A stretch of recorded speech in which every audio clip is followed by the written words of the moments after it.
All right, we got that up and running. We don't have time to waste. Let's get started. Actually, I gotta waste a little bit of time. Where's my Miro board? ZBrush Miro board. So today, as hopefully the title says, we're gonna be doing some log work. So let's get it cracking. Let me move this down. Okay. So I'm gonna take a look at these, and this, what I'm really trying to get to is this visible log. I think that's what they called it. But I'm gonna start simple, just with the old plain. That's the anatomically correct log. But you can see basically all it is a cylinder and then another cylinder. And let's go ahead and make a log, and we'll talk about hopefully a bunch of cool stuff that we can talk about. Let me move this over, and I'll let y'all tell me if everything's sounding all right. All right, moved. So first thing, let's go in here to texture, import, and I'm just gonna grab some reference. So I'm just gonna say, what's a regular old look? This one looks plain. So grab some reference here, and just like I always do, I'm gonna go in here to this plus sign, load it up in here, and now we're in Spotlight, and then I can hit this little opacity slider. We can dump that down, and now I can put something behind it. So I'm gonna do Shift Z to get rid of that. And first, we're not gonna overthink it. We're just gonna go in here. We're gonna grab a cylinder primitive, because log is basically a cylinder. Go in here to edit mode, so that we can rotate around it if you want to. If we go in here to polyframe, I'll go ahead and change my material out so you can see a little bit better. You can go down here to initialize, and you can change your H divides and your V divides to whatever you want. If I was to want to start box modeling this, maybe I'd choose like 16, hit tab, and then 4 just to get a nice plain cylinder. But even if you wanted to just start with whatever and then start sculpting on it, you can go in here to make polymesh 3D. That turns it into a sculptable mesh. So now we can go through here and sculpt on it. Usually it'll give us a actual poly group like that. And then we're off to the races. So in order to get the nuance of the log, this one's pretty straight up and down, but you'll see some of these kind of curve in, some of them kind of curve out a little bit. Some of them have a little taper top to bottom. If you do have multiple edge rings, you're going to want to go in here. Oh, sorry. Hey, everybody. Sean, yeah, I'm always, that first Tuesday came already. Actually, it is, yeah, it's October 1st. I'm usually rarely streaming the first day of the month, but every once in a while. Great to see you again as well. So basically, here's our log. And if I want to scale it, obviously we can uniform scale. If I want to scale on just that one axis, we can go through here. We can hold down Alt and then scale on that Y axis to kind of slim it down. If we want to taper it, we can go in here to this gear icon, hit W, and then go into the gear icon. There you go. There is a taper in here. So if you just want to taper, make the top bigger or smaller, you can do that. And then there's also that exponent fall off. So if you wanted to go through here and play around with like, hey, I want to kind of bulge out at the bottom or squeeze into the top, that's where that comes into play. You could also, what I would maybe consider is go in here to, you can even go in here to bend curve, add another resolution, and then pick that middle one and go in here and kind of scale that in and out if you wanted to get a little taper.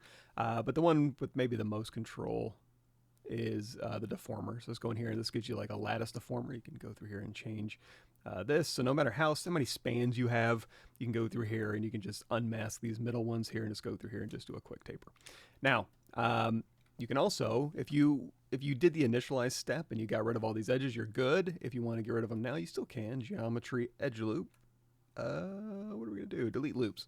That'll get rid of them. And then you can go in here with your Z modeler brush, B, Z, M, hover over an edge, go in here and do an insert multiple edge loops. Let's do interactive elevation. So now, and also we'll say keep polygroup, so we're not getting the stepped polygroups there. And we can go through here and we can you can see we can kind of pull in or we can kind of bulge out, and already we're getting a nice log shape. So we'll go ahead and actually start making our log. Actually, you know what? Let's do this. I'm going to go back to a cylinder, hit Make Polymesh 3D. I'm going to start subdividing this. We're going to hit Control D a couple times just to kind of smooth it out a little bit.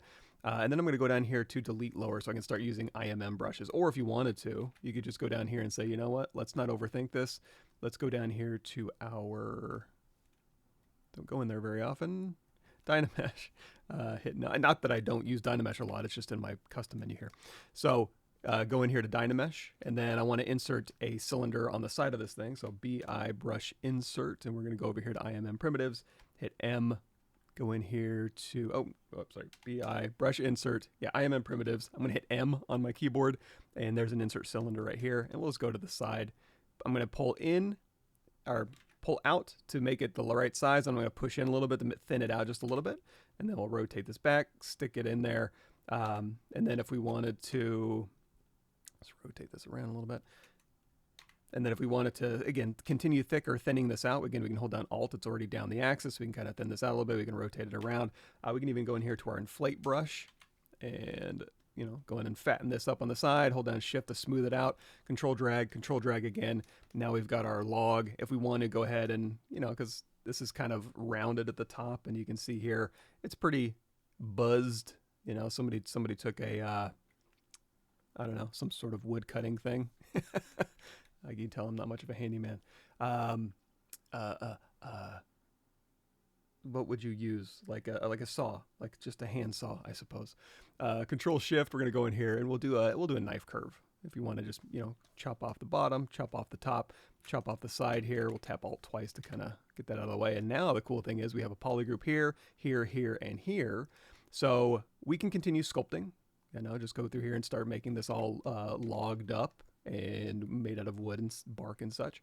But before you do that, if you were so inclined, you can go in here to Polyframe, and we can go in here to ZRemesher, since we got nice clean polygroups mostly. This polygroup in between here isn't that clean, but you know what?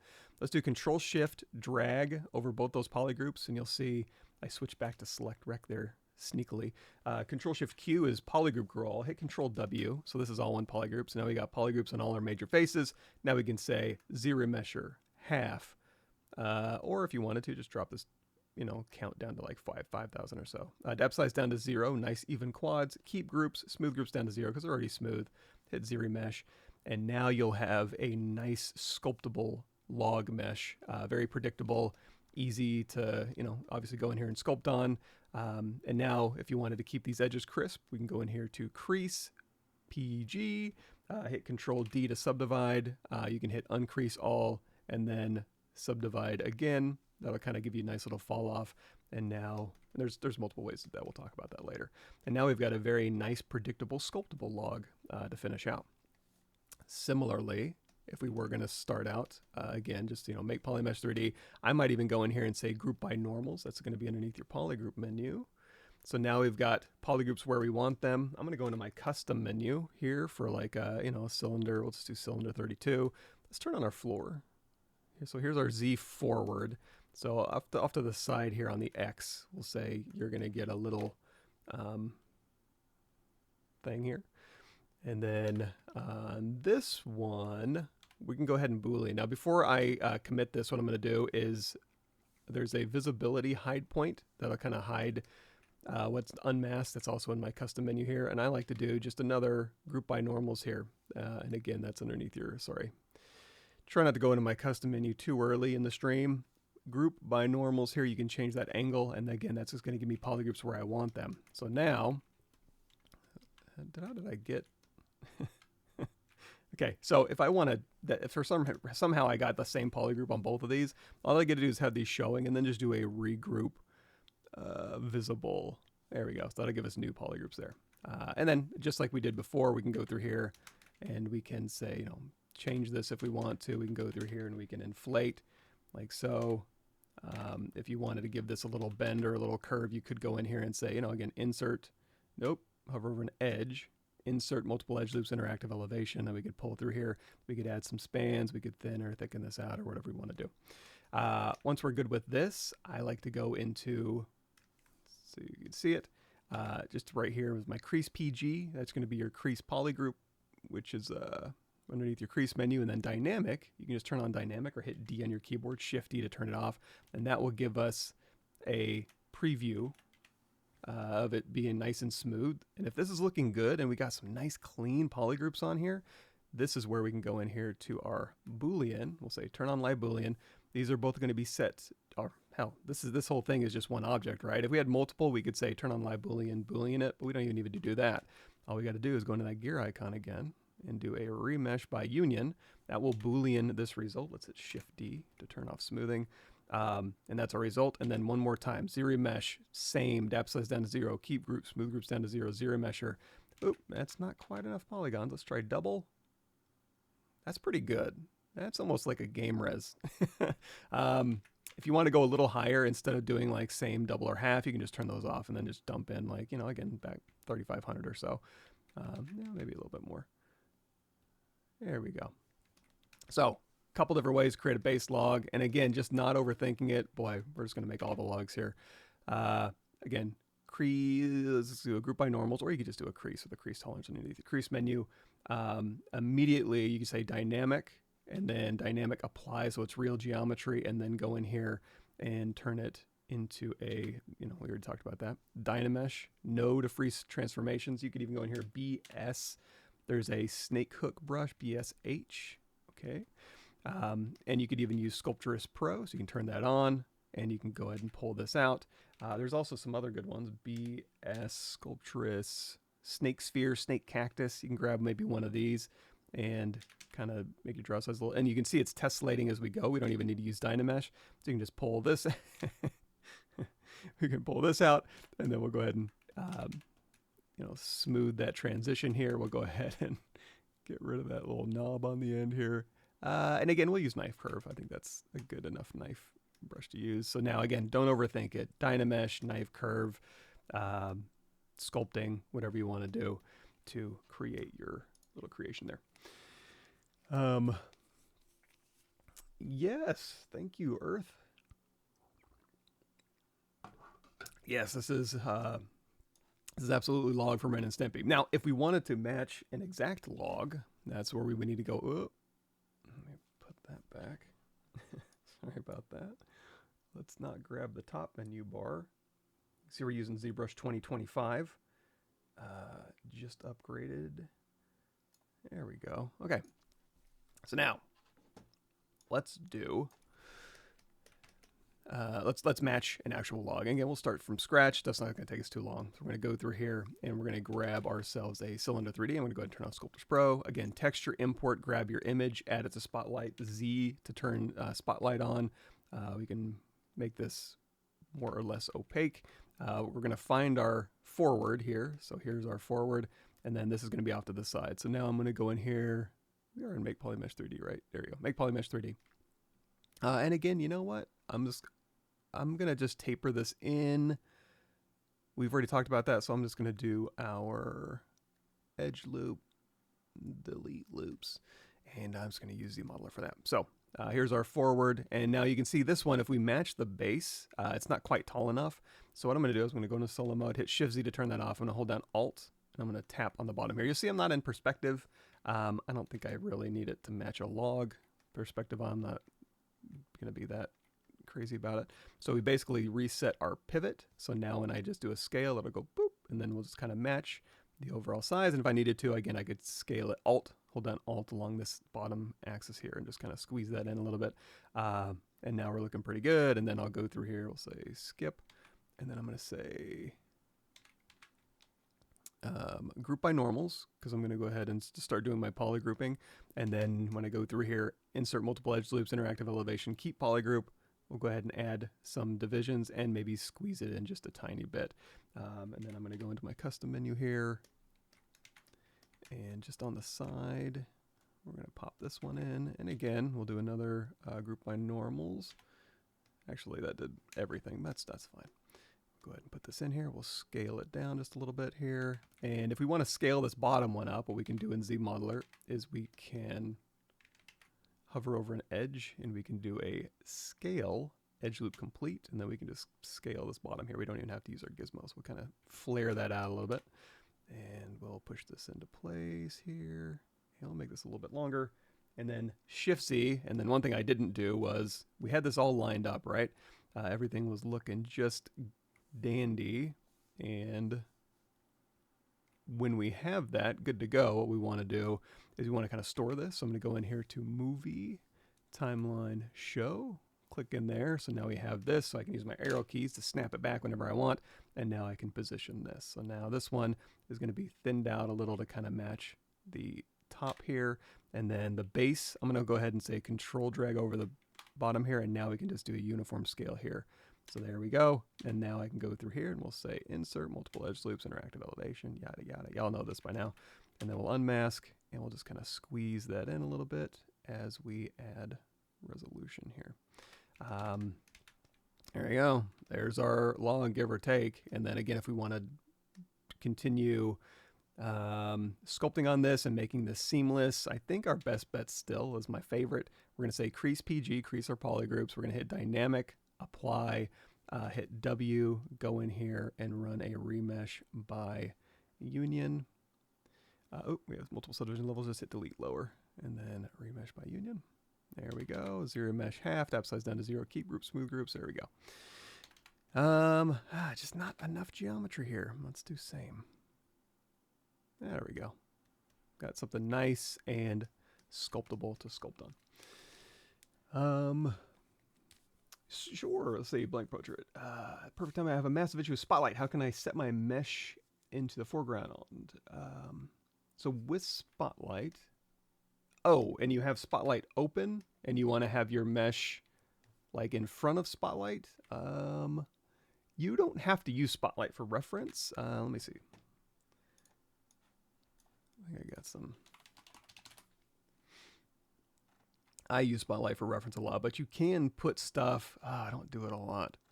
Image plane sculpting. You can use image planes. You can go in here to the draw menu. Layer. You can drop stuff onto your. Oh, I never do it. You'll have to look it up. I don't know exactly what terms you would need, but there's tons of ways to use reference in ZBrush. And hell, you could even go in here to see-through, and you can just knock see-through back, and you can have an image. Let's load one up real quick. Guess I got rid of that, huh? Streaming. Reference. So if I pull up an image, and I just have it sitting behind ZBrush while I'm using ZBrush, see-through, I can kind of use this to gauge, and then as I'm go through and start sculpting, I don't use see-through a lot either, but again, it's not in front of it. Yeah, I would say that if you wanted to use the in-front stuff, like have your object in front of an image, go down here to, this is image planes, right? Yeah. Image plane sculpting. Let me see, yeah. Boy, it's been a while since I've done this. So I'm grabbing reference. Okay, here's how you can set up image planes. I don't do it a lot, but there you go. Also, if you're anybody here that's new to ZBrush, let's go here. There's the ZBrush section. Playlists. No, home.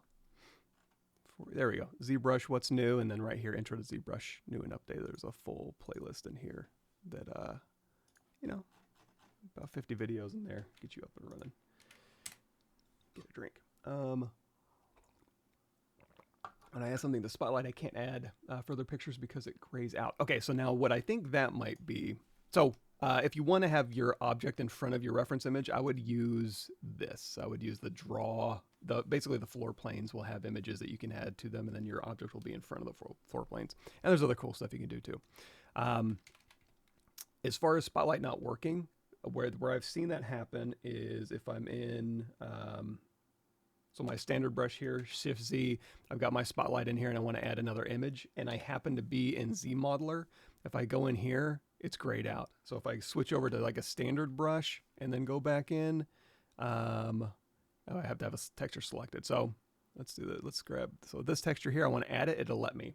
If I have Z Modeler selected, it won't, it'll gray out my textures. So, and I don't know that that's the only brush it does that with, but just, you know, stick it on your standard brush or your move brush, and then select the texture and it should be available. If you're in Z Modeler brush, it'll be grayed out. So that might be it. Cool. Yes. And another thing, now this thing might be broken, but I also use Z plugin ref switcher. So if you, I think we did like Walton Goggins recently. So here's my ArtStation page has a lot of ZBrush stuff on it too. If you go to the ZBrush What's New tab, here's all the ZBrush stuff, and then my live streams are usually under the all, and then here you'll see, you know, a whole bunch of Walton Goggins stuff, and then yeah, sculpting a likeness. You can go in here. In fact, if we watch this on YouTube, and we'll go down here to the channel chapters, and then Rough Switcher. So this will talk about how to load up Rough Switcher and use that for all your cool creations. But yeah, actually I used that a number of times. But I want to say the ArtStation one might be broken. The Gumroad one seems to be still be working, so I don't know. I gotcha, yeah. Yeah, Rough Switcher also uses Spotlight, so again, that gray out would still happen with Rough Switcher too. Is there anything in the new updates to watch out for when looking at older getting started tutorials, common menu shortcuts that might have been tweaked? I usually try to put it in the description if something's been updated, but you know what? I wouldn't trust that either. Let's see. Basically, if you know what? I can give you this. So here's an ideation series. It doesn't have, these are basically video topics, and in here you'll see stuff like, oh, transpose master. So here there's an old transpose master. So these are the how to explain this. I had an old video number 3 on transpose master and updates that's happened since then, so I just link to the new what's new transpose master. So you can, if you want to look for topics on here, you can just sit like Control F and say spotlight, and then you can go through here and be like, hey, you won't be able to see the videos, but at least you'll be able to see if there's any underlines for Spotlight. But honestly, if you go to the ZBrush What's New, you're going to have, here's the intro to ZBrush, and then all of these What's New videos, like I would say ZBrush 2023, 2022, 2023, and 2024. This should be up through 2021, and then 22, 23, and 24, just go to the What's New. You know, you could even go in here and just, you can see all the new stuff that's been updated. Not ideal. I have been waiting for an excuse to go through and do a complete overhaul. I just haven't done it yet because I'm super lazy. So we have this. We're going to say, if we do dynamic, remember what we did last time where we said, okay, we're going to say crease PG to crease our polygroups. We hit Control D. Actually, we didn't have dynamic. We hit Control D to subdivide or divide, uncrease all, divide again. We can preview that too, which is what I prefer to do. So we'll turn on dynamic, and then we're going to say crease smooth subdiv of, let's say, yeah, 2. And then if we go down here to our crease menu, there's a crease level. So if we set this to 1, it'll crease one subdivision and then uncrease all and then subdivide one more time. So it's giving us a preview of what that would look like instead of actually applying it. So we can hit Shift D to turn that off. We can continue modeling, and then D to turn that back on. So again, if you want to say, you know, crease level of 2, smooth subdiv of 3, you can, and that'll give you a preview of what that would look like. I like that crease level of 1, smooth subdiv of 2, that's fine.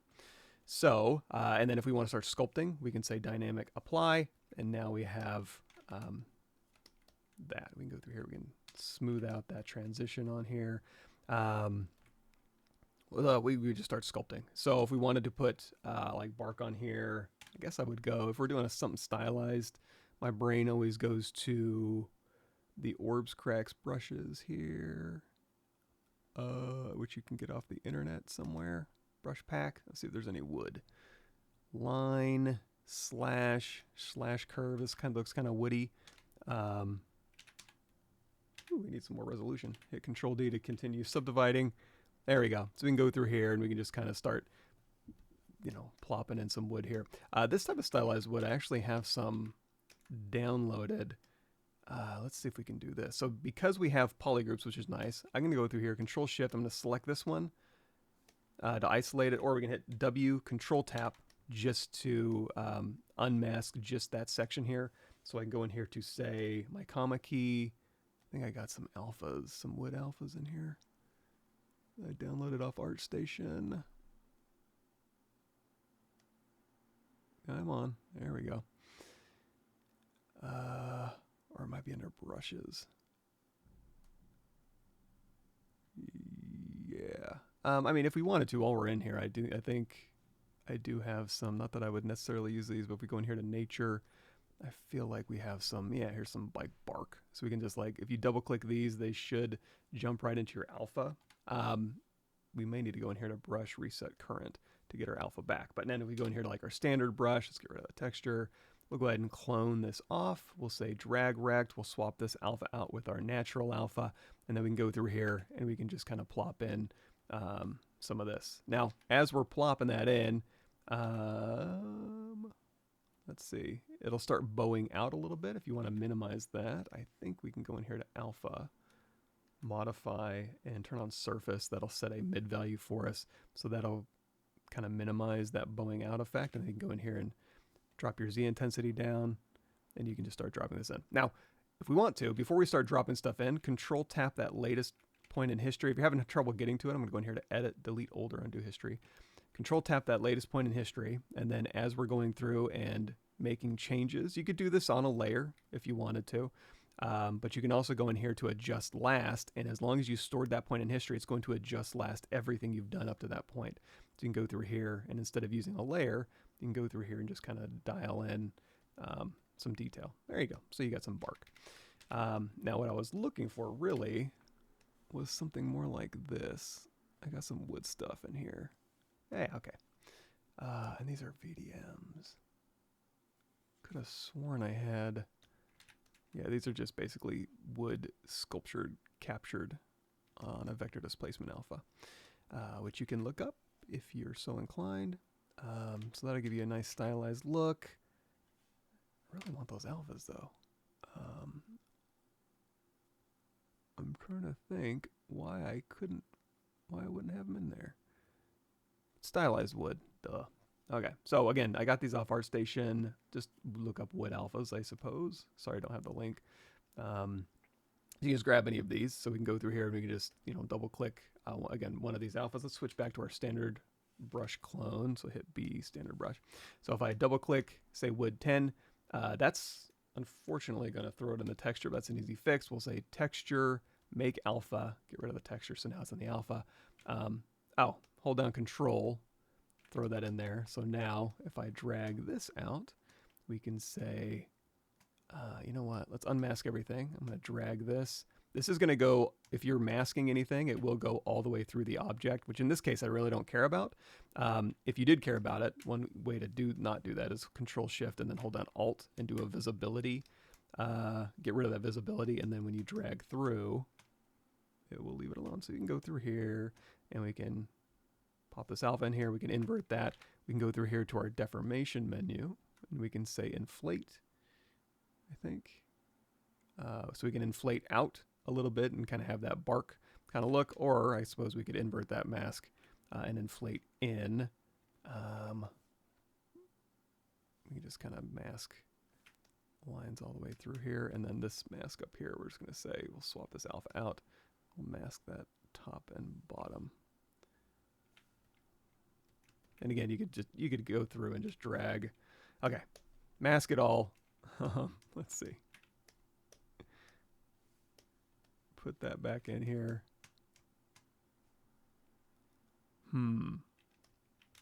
Control Shift Tap just to isolate this. I'll get it. Okay, so we'll isolate by that poly group. I'm going to mask all the way through because I really don't care that much.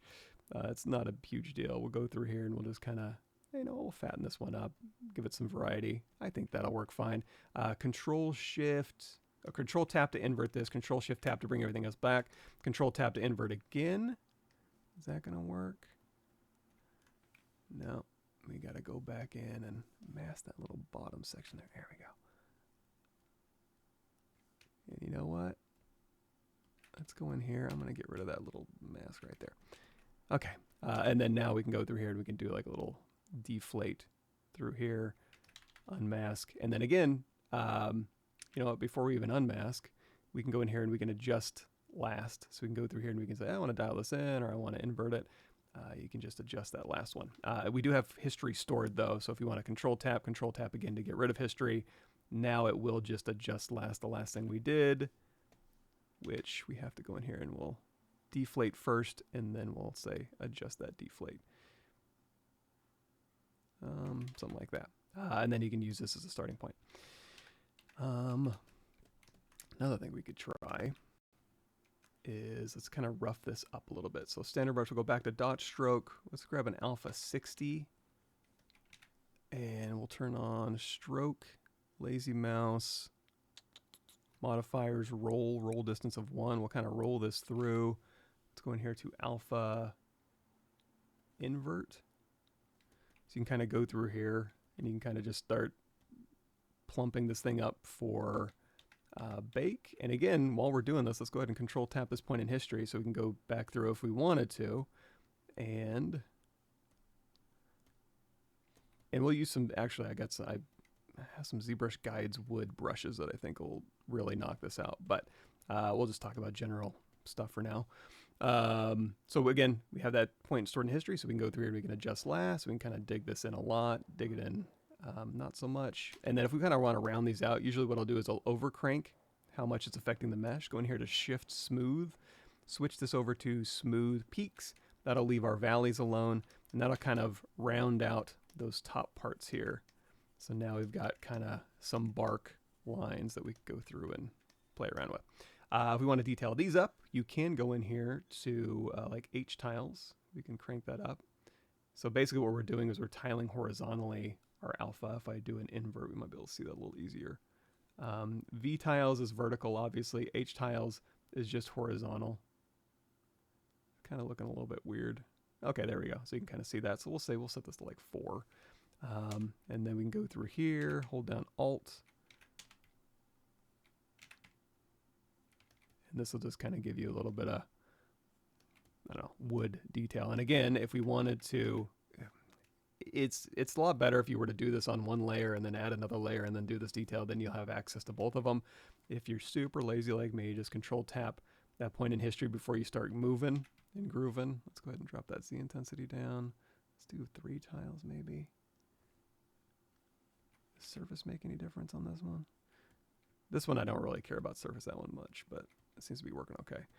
There we go. So we're just kind of up, down here, just kind of give it some direction. And there, we got some wood detail. We haven't done the caps yet, but I think we can do that pretty easily, I think. Yeah, and then we can just do an adjust last on just the detail-y parts. Yeah, just kind of dial that in a little bit.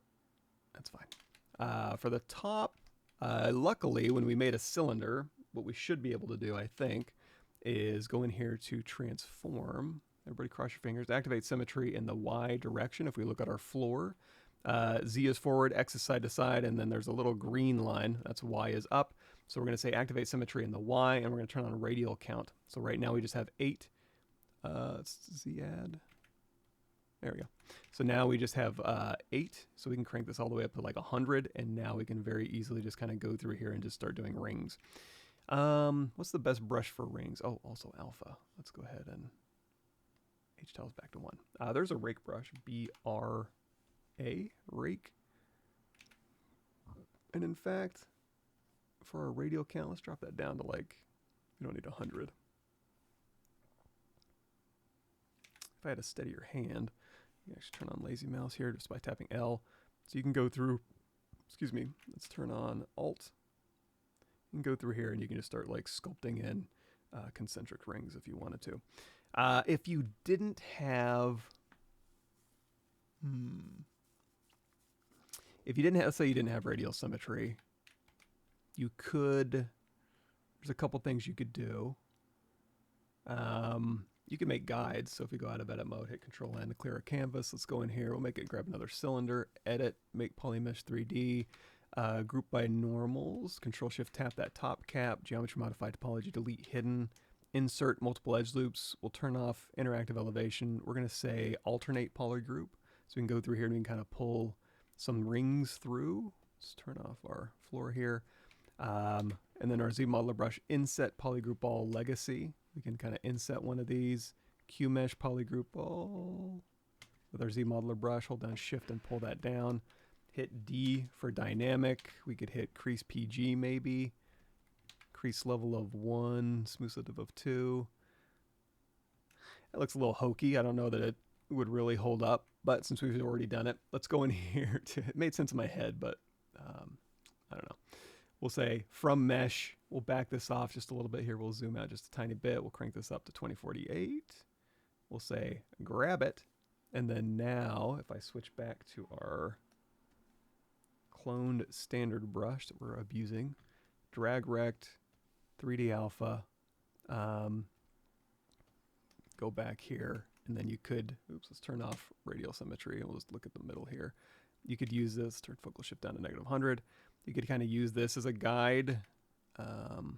Ooh, boy, that's messing with my eyes. You can go through here, and again, we'll just do an adjust last. And you can kind of use this as a little bit of a, I mean, you could dial it in. Let's go do this. You won't have this available immediately, but if you go in here to brush, BT trim, is it a trim brush? Trim smooth border, yes. So trim, there is a trim smooth border brush in here. I have it auto loaded, so I can go to BTT, put in a square alpha, and we can use this to kind of just knock, hold down Alt and then let go of Alt, and you can just kind of use this to knock back. Just kind of tap, and you can kind of, I don't know, have some rings going on an arbitrary plane. And then go in here again with, I don't know, maybe a rake brush or maybe just a standard brush, and just go in here and brush reset current. There we go. And this uses this alpha to kind of go through and rake. So you can kind of use this. You could also use, I suppose, like ZModeler and ZRemesh, but that seems like overkill. If you want to use kind of a photogrammetry thing where you go out and you do photogrammetry, I'm not going to bring in anything like that, but we do have access to, for now, I think this is, they're changing this later. We can go in here to the bridge. And in fact, if you want to see, because I'm not going to be positive that I'm going to do this 100% correct. Come on. If we do a search for, oh, there it is right there, Megascan. But for y'all, do a search for Megascan. You can get the full resolution mesh here. We'll say copy link address. You can check that out. We can download, what are we looking for? 3D plants? Weed. Yeah, weed.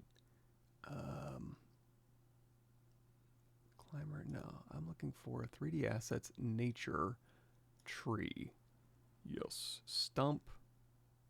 Trunk. I guess a stump, right? Yeah. All right. These ones are kind of burnt. You know what? Let's go trunk. No, log. Did I just see one? No. Yep, log. Of course. Old wooden log. I already have this one. Perfect.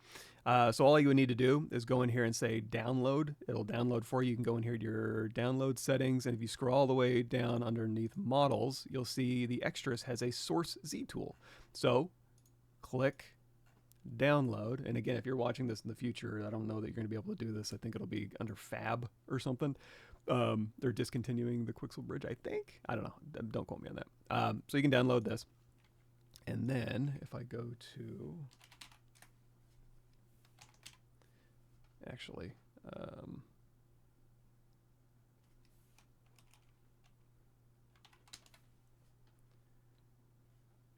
beach tree.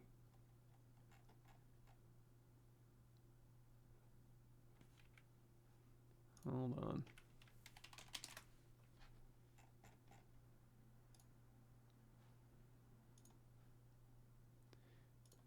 Assets, nature,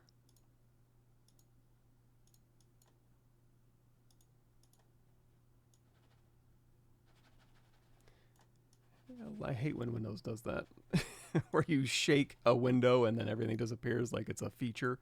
Ugh. Okay, it's ready now. Nature, tree, log. If I want to find this, there, go to files. There it is. So in here, I'm going to grab the 8K albedo and the MRGBZ Z tool, and we're going to load those in. So let's go out of edit mode here. Control N. I'm going to say load tool here, and then paste. Copy these in. So we'll go ahead and load this up. So now if we want to steal, if we want to borrow, if we want to be inspired by, do an homage to scan data. So this one has, yeah, that one's got little cut lines in there too. Now I want the color map as well, so we got to go grab that. So texture import, and instead of using this as a reference image, we're going to load up that texture here. There's one thing we need to do, select that and do a flip vertical on that texture. It's an 8K texture, so give it a second. Get it, get it. There we go. And then we'll go down here to texture map, and we'll plug that in, and we'll switch our skin shader. So look at that. Now we've got a nice log that we can borrow things from. So for example, if we wanted to use this as our bark, easiest way, I think, to just grab height and color information, and I think I don't think we need to convert it. If you want to convert your texture map to a polypaint, all you got to do is go in here to polypaint, say polypaint from texture, and that'll transfer. Fine, RGB, polypaint from texture. That'll transfer our texture map to the actual polypaint. You know what? Let's go in here to flat color. Yeah, so now we can, let's do this. Let's do XTractor, BXT, and on this one, you're going to see, is it under, sorry, it's been a while. Again, if I'm ever going over something, you're like, what the hell? Just extract, really? OR? There we go. There's a bunch of extractor stuff you can check out from ZBrush 2020. Having said that, brush, it's a tablet, alpha and texture, brush, alpha and texture. No, I know what the hotkey is. I'm just looking for the menu button. It's G. There it is. Okay, from brush right there. I was looking at me right in the eye. So alpha from brush, you can hit G on your keyboard. So we'll make our brush size, you know, whatever size makes sense. We can tap G on our keyboard. That puts it into this mode, and I'm just going to drag over this, and we're going to get texture and height information. One thing I should have done is control tap the latest point in history. I think it'll grab everything I need, but we'll see. So what that's doing is giving us basically a brush with texture information and height information. So if we go back to our log, boy, I got a lot of logs in here. I guess this one, right? So we'll scroll back in our history before we had anything. Again, Control Shift tap this polygroup here, nice and easy, and then we can use this to kind of paint through. If we turn on Colorize and turn on RGB with our Z-add, we should be able to paint with a texture map along with our height changes.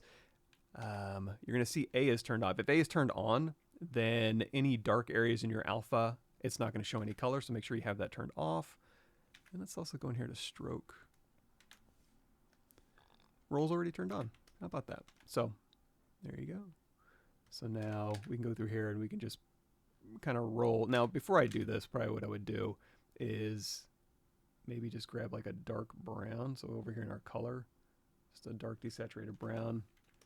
Bring everything else back. Go ahead and color fill object with that dark brown color. And then now when we brush on, you won't have any just white showing through. So here, we'll go this way, and then we'll go this way. Oh, let's also, so here, here, let's change skin shader 4.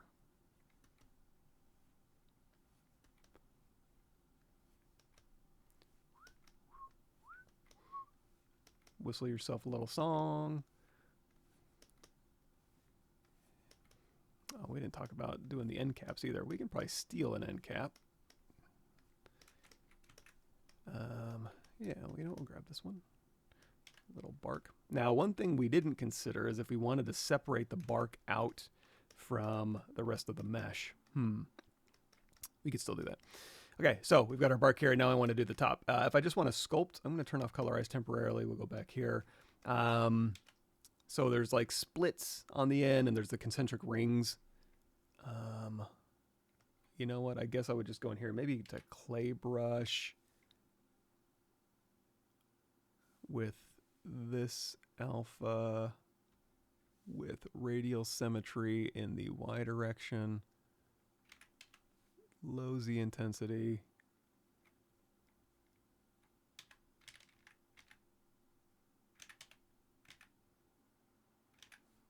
Maybe not that low.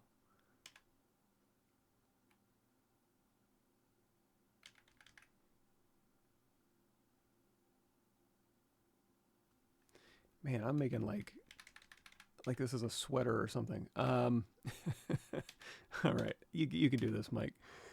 Let's switch out. Let's try standard brush. I guess that's what the rake brush is, right? Probably. Brush, reset current. There we go. See intensity down. And again, I could just do adjust last, so control tap this point in history, and then we'll go through here, and we'll do, all right, I need 100. Transform, radio count, there we go.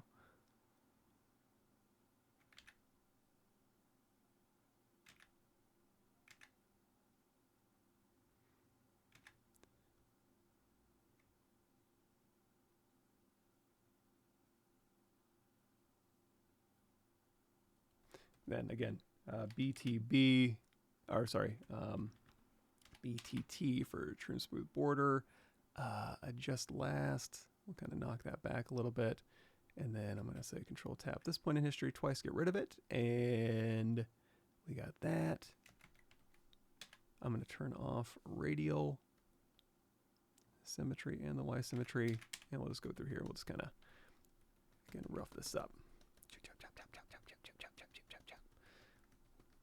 And we could go in and paint it. I will show you how to take from the scan data to get this cap on there. Yeah, okay, I guess that'll work. And then also brush slash. So let's go in here to our comma key, brush. I think the /01 is going to be our best bet for this one. /1. And we'll kind of go from the middle out. And that'll kind of give us kind of nice splits. And if you were feeling it, you could actually match this up with, you know, whatever details you had. I mean, I guess that's a little too on the nose. Here, and here maybe. And then what else would we want? Maybe clay buildup, clay tubes or whatever, and go through here and, you know, detail this up.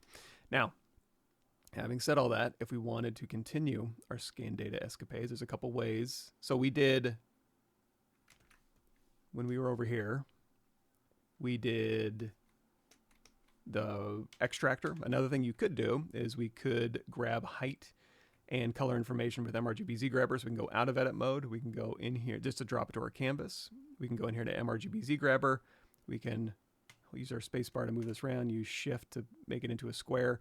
And then when we grab this, it'll grab height data and color. Now you're going to see it kind of fades at that top a little bit. It's because it's a rounded object. What you could do, if you were so inclined, let's hit Control N to clear a canvas. We'll drag that, go out of this mode. Let's go back to our scan data here. This thing does have UVs, so you could go in here to UV map, morph UV, and flatten it out. Wait for it. It's a big mesh.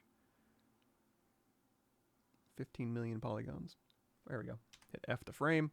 And there we go. So now we have nice caps here that we could grab, as well as this here. So now again, if we go out of edit mode and to drop it, and we go back in here to MRGBZ Grabber, and then when we grab, the height should be a little bit more uniform. However, it's kind of got a high pass look. I don't know that it's going to end up working that great, but we can try.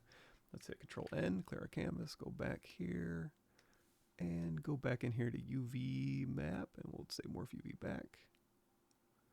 We'll go back to our log here, and then with this, if we were to say go back to our standard brush we're using, swap out that depth grab, swap out that texture, and again A off, Z add RGB, drag this out. Let's take that focal shift down to 0 so we can kind of soften that edge out. There we go. So now you can drag on height and color information from that UV thing. Again, I don't know that the height's that great, but you could go in here to adjust last and, I don't know, kind of play with that, see if you can get something worthwhile out of it.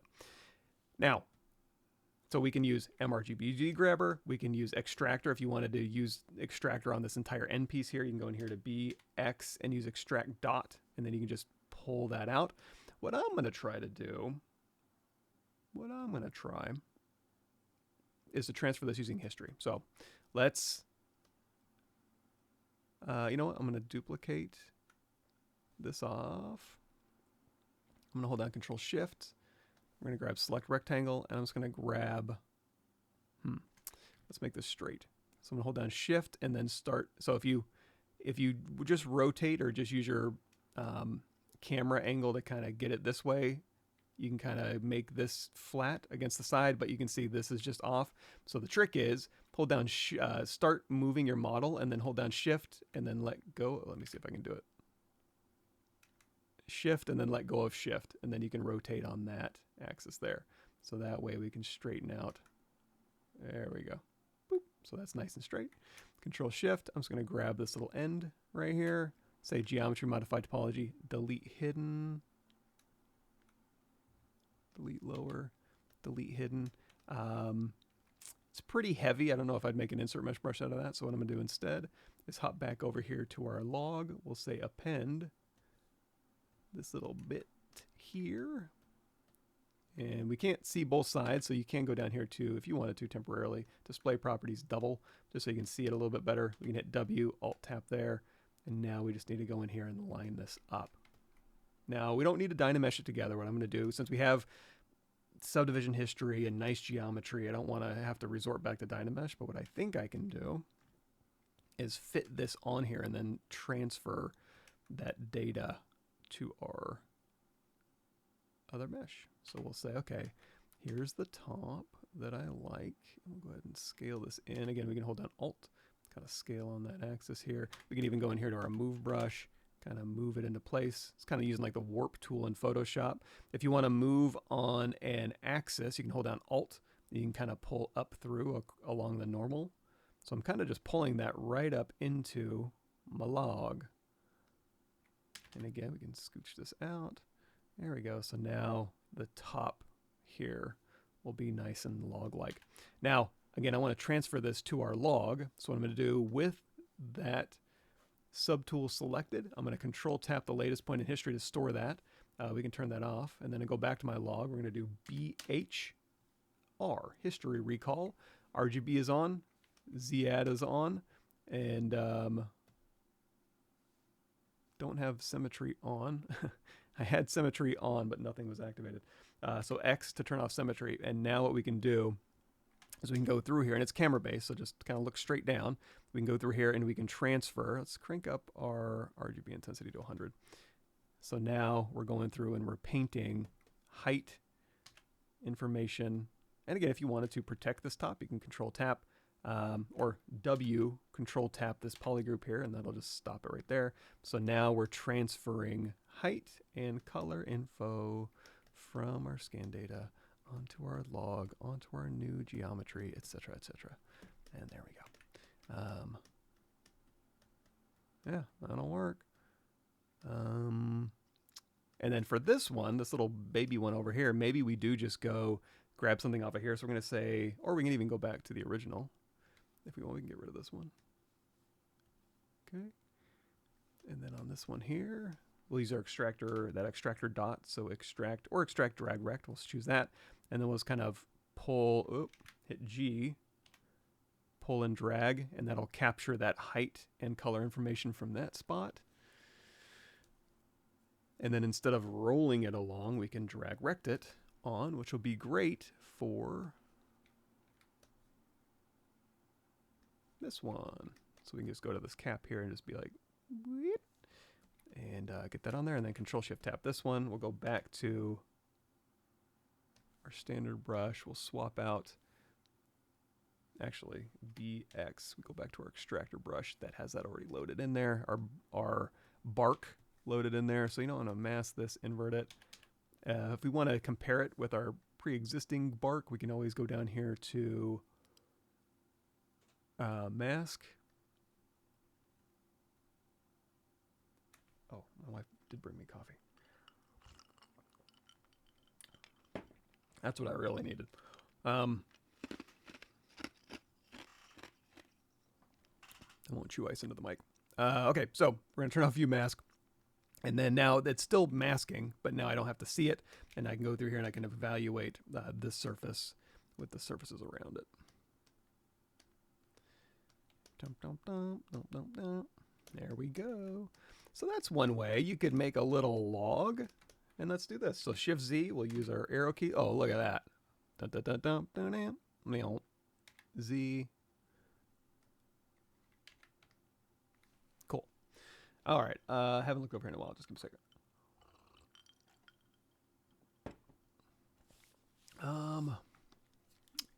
Yeah, 2025 iPad functionality. XMD, good point. So under here, file, there's Open XMZ Toolbox. Oh, I don't have it installed. I have a whole thing. Let me see. XMD. How do I log in? Log in. Anyway, you could go in here. Absolutely. They have, good point. They have brush. I'm sure they have tons of wood stuff in there. Let me see. Release notes, document to be quick setup by my account, my downloads. Windows installer. Okay.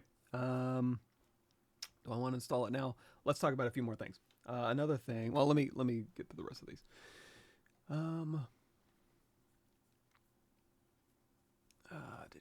For something like this, the reason to hand sculpt versus using Painter to add bark as a texture. That's the other thing. The reason I'm doing it is, number one, if I wanted to like 3D print this, it's on the geometry. Number two, this is on Maxon's channel, so I try not to go into Substance Painter or character creator stuff too much. But to your point, that's also an excellent way to get textures on there. I'm trying to think if we. I mean, I do have a Substance Painter Quick Start guide, but if you wanted to say like, I got a couple examples on here in my playlist. One really simple example is like this, this speed modeling and texturing for a rifle, where we basically just go through here, make a really quick rifle, decimate it down, throw it in the Substance Painter, drag, so you can see right here, drag and drop wood grain onto your object. Before you did that, we can, let's do it just a little bit. Let's make this texture friendly. So what we can do is we have poly groups on here, and we also have very useful subdivision history. So if we wanted to go through and bake this thing out, all I would need to do is stay on subdivision level 5. We can go in here. Let's close all this stuff down. Let's go in here to Z plugin and UV master, and we could say it's not symmetric, but we do have poly groups on here. We can hit unwrap. Yeah, that's right. We can go in here to work on clone. That'll dump my subdivision history, and we just have the lowest here. We can say unwrap with polygroups here, and then we hit flatten. Here's our UVs. If you want to, you can control tap any of these polygroups, and you can say, hey, you know what, I want this to be here, I want this one to be here, and this one to be here, and this one to be here. I'm just control tapping these here. So it basically just whatever geometry tools you want to use to modify these, go for it. And then when you go out of unflatten, and then you go back into flatten, it'll reset it to the 0 to 1 space. So we'll say unflatten. We now have UVs. So at this point, if I was so inclined, even in ZBrush, we got to copy our UVs, and then we got to go back to our mesh here, and we're going to say paste our UVs.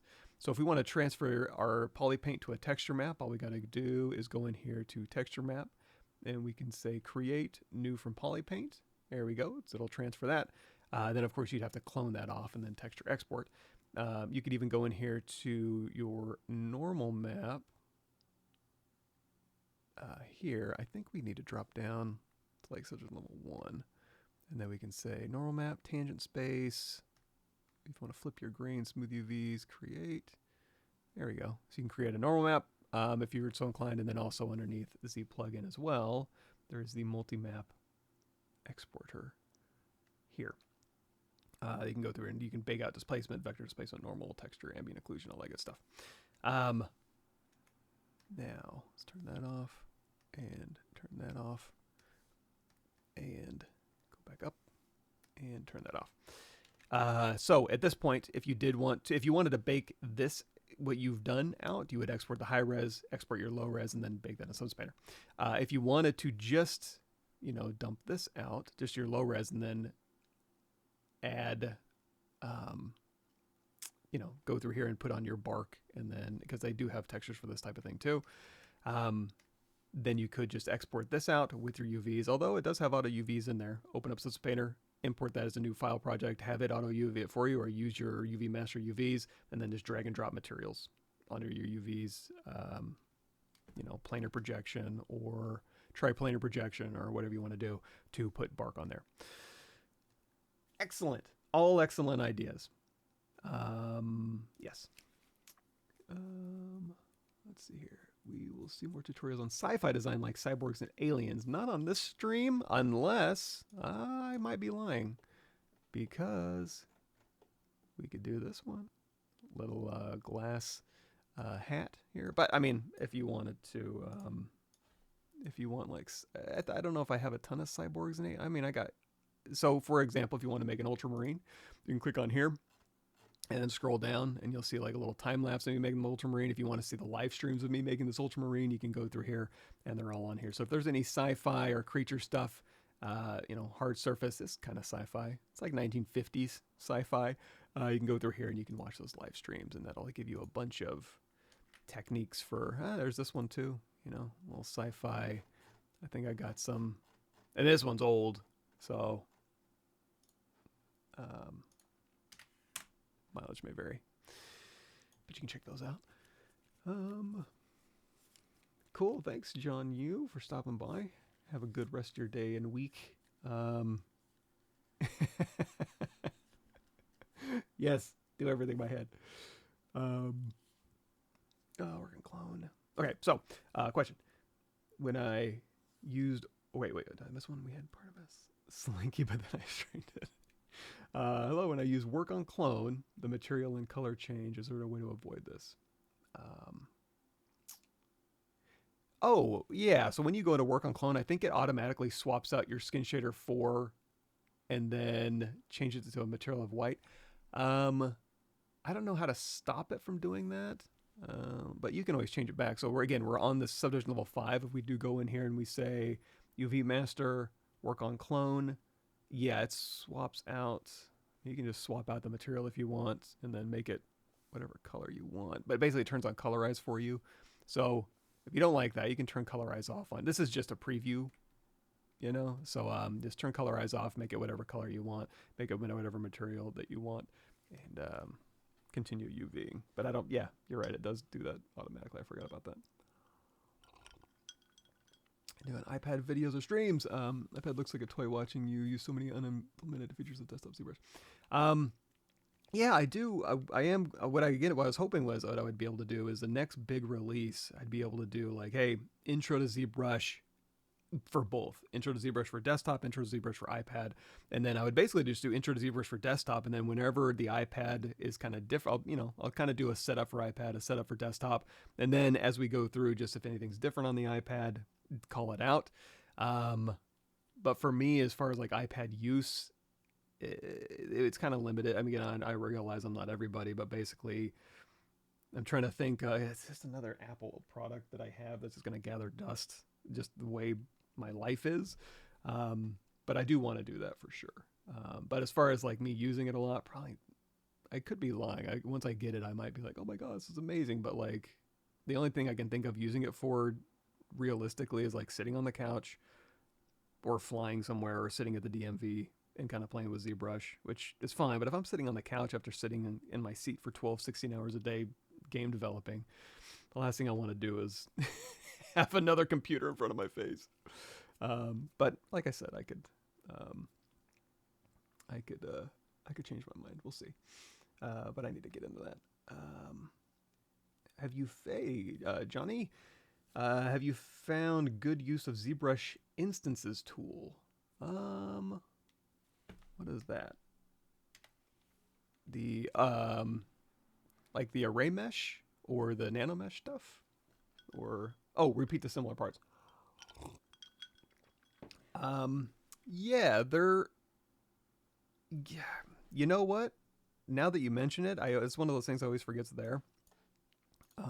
But it is really cool. So basically, anybody stopping by to similar, it's this right here. So basically, if you have like an array mesh of objects and you want to change one object, you can go through. And again, if it's not, you can use array mesh and you have an instance, and then let's talk about it. So for instance, if we have a cube here, and we'll say make polymesh 3D, and we'll scale this down into kind of a brick shape, let's say, and I don't want this geometry, I want it to be a little more regular. So ZRemesh half, tap size down to 0, detect edges. That'll go through and give us nice geometry on all the corners. So now I can go through here and we can say, you can use array mesh as an instancing. So we can say array mesh. I guess we can just make a wall. So trying to remember what I did in the original one. I just bent it around, right? Anyway, we can go through here and we can say, give us our repeats. And you know what I like to use? I like to say transpose, lock position, lock size, hit W, hit Y, and then I can actually use my transpose line to say, you know what? Let's move this out. However many, I did a lot of repeats. Sorry about that. You can use move, scale, and rotate on your transpose line. Jeez, how many repeats did I do? 24? There we go. So we can go through here and we can do repeats like this. And then if I want to, I can add another one. We can say append new, and then I can go in here to my transpose line, and we can move this, get that out of the way.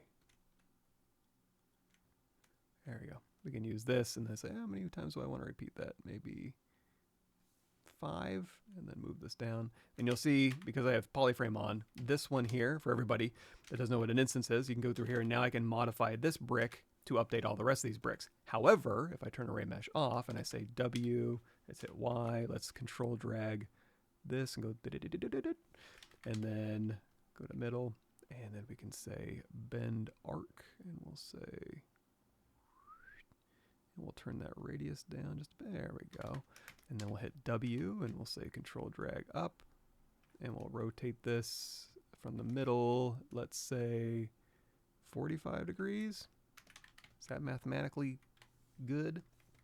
And then control drag this up, and we'll say, there we go. So now we've got a brick thing here. We can say, you know what, we got our creases. We'll say crease level of 1, smooth surface of 2. Oh, look at that. Nice bricks. Now, repeat to similar. Once you get to that point, here, I'll link you to this. Copy link address, because I'm just trying to remember like what I did. And this is one of those videos, I don't use it very often, so I would have to go back in and remind myself. But I feel like, let's control click this point in history. I think pop quiz hot shot, repeat the similar parts. A lot of options in here. If I move this one and apply to similar, repeat to similar only supports one mesh at a time. Right. Requires undo history, right? Okay, so I'm starting to remember. And then if I just make a modification to 1, there we go. So now I made a modification to 1, and then it updated the rest of them. So if I go through here and I make a modification to this, and I apply to similar, you know what? Let's do this. There's another, if you control drag, I have control shift. Wait, control alt G. Nope, cancel. Control shift. I don't have it. There's a new function in masking, not that new, but it's there. I need to assign a hotkey to it. Masking. There is a grow mask, grow all mask. So control alt tap. I'm going to do control alt shift G for grow all mask. So now if I just grab a little piece of this and control alt shift G, I can mask and invert. So now I can be very careful that I'm only changing one.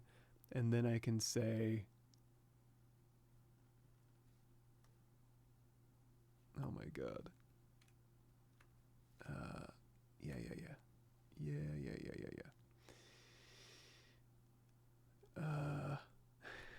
And I lost it. And again, if this is something I used all the time, I'd probably put it in here. I'd put it in my interface. Or I would remember where it was. That would be the most important part. Repeat to similar parts. Let's see. Why is it not letting me?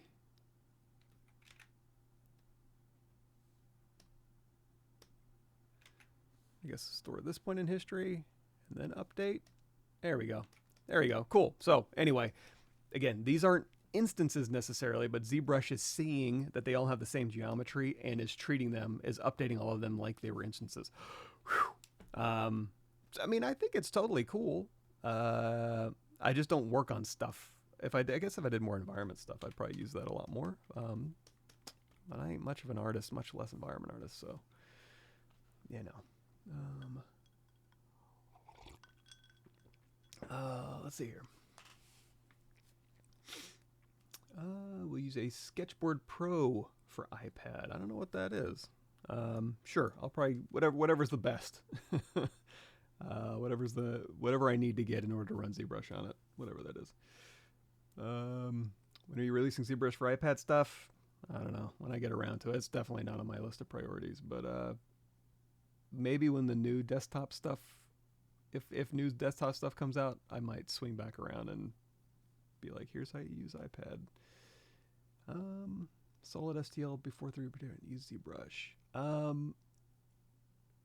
Yeah, so if I wanted to 3D print this and make sure that it was all solid and everything, you know, if I had a bunch of subtools and I merged them all together, basically what I would do is I'd say append a cube 3D, grab that cube, go in here, scale this out, and you know what, we can turn off polypaint and we can just go to whatever material. Hit W, turn on live Boolean, set this as subtractive, and then as I push this cube in, I'm looking for gaps, you know, so you basically just, you would merge everything together, probably remesh by union to make it all one solid piece, and then just ensure that everything is nice and solid. There's no holes or gaps or anything in here.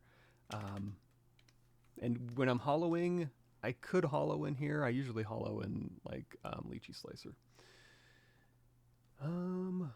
Hey, good morning. Yes, you know, trying to stay up to date with all the new stuff in ZBrush too is, you know, I've got a start on it and then all the ZBrush what's new stuff. But yeah, I'm due for another update. Yeah, so we got this. Another thing we could talk about, and I'm not super well versed in it, so you're going to see me struggle a little more. But what I'm going to do is I'm going to say, let's copy tool and then paste tool. So oh no, don't copy and paste tool. What I was going to do is go through ZBrush Guide's wood brushes, because I think those are good too, but I just haven't used them a lot. I'll start up ZBrush there. I know. Hit the comma key, go to quick save. We'll grab that latest one here.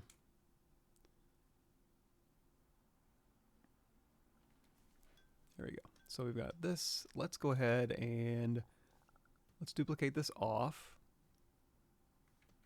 And let's go down to subdivision level 1. We'll say delete higher. I'm going to do a polish by feature open circle. What that'll basically do is keep any creases or polygroup borders steady, and then it'll just polish everything in between them. I'll just kind of clean this up a little bit for just kind of a nice base, and then we can go through here and we can start subdividing again. So again, we can do like crease level of 1, smooth subdiv of 2, apply, hit Control D a couple times, and now we can start sculpting on this. So if I go into my comma key, brush, wood. This is the ZBrush Guides wood stuff. So for that top one, we can just do like a quick, you know, just grab one of these, Control Shift Tap, go through here and just pull this on. Boom, done. If I want some bark, and again, go and get this pack and let me see.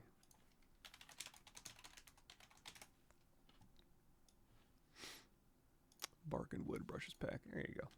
I'll copy that link for you. You can get this pack. It's got some tutorial videos, and you just go in and kind of play with it. Hickory ash. Let me see. There we go. So we just isolate this if we want to. We can mask and invert it. And go through here, and we can just literally just drag bark. Then you can go through there. And in this, if you're going to do it this way and you wanted to paint, definitely like masking by, let's see what else we got on here. I think there's some like layer stuff in here. It's for digging. Bark, bark, bark. There's a drag. There you go. So if you just want to kind of drag rect instead of brushing, you can go through here and just kind of use this to break it up. So a lot of cool brushes to go through here, and you can overlay them, go back in on top of them and kind of mix and match details and stuff like that. But you get the idea, right? You get it. Like so. Now, if we're doing something cartoony, so for example, we were in here and we were doing like, what was it? Brush slash, which we don't have loaded anymore. Great. Element OPQRS slash 1. You can go through here and you can kind of carry this on through, you know, kind of, this would be more like realistic wood, right? You have a top piece and then you have some bark, and the bark's kind of flaking off, but the underneath piece is all wood. So you can kind of tell that story. However, if we're doing something cartoony where we wanted like the wood or the bark to be on a separate piece, what we could do, if we go all the way back here to the beginning on this one, there we go. What we could do is we could say, okay, all the bark pieces here, you and you, are going to be split into, it's under your split menu here. That's going to be split into your own, into its own subtool here. Let's go ahead and get rid of this one. There we go. So now we have these two split. If I want to add some thickness to this, I would probably use my Z modeler brush, BZM, hover over a face. You could say, let's do extrude. If we do Q-mesh, the only reason I'm going to do like Q-mesh all polygons, or extrude all polygons, if I do Q-mesh, sometimes when things get tight, Q-mesh will start sticking polygons together, which I don't want. So to avoid that, I'll go in here to extrude all polygons, and I'll extrude this back, and this will give us thickness, and then it's inverted normal. So we got to go back down here to display properties, turn on, hit flip, and then this will look correct. And so now this will be like our bark area. However, this one might be a little thicker visually than this one. So what I can do is, let's go in here. I'm going to hold down Alt. I'm going to paint right along here. And then I'm going to isolate just that, hit Control W. And then if I isolate just the purple ones, we can say polygroup auto group. So now this is its own polygroup. We'll go ahead and make this its own polygroup. So now I can go to this polygroup here. We'll say extrude polygroup all, and then just hold down Shift. And that'll just push along those surface normals to kind of thin that out. Yeah, there we go. So now we got our caps to worry about. You could close holes with a, I don't worry about that, but I like this cap because it's nice. It's sculptable. It's got quads on it. So I think we're in good shape. However, I do need to shrink this in a little bit. I can hit W. We'll go to unmesh. Well, let's split this off.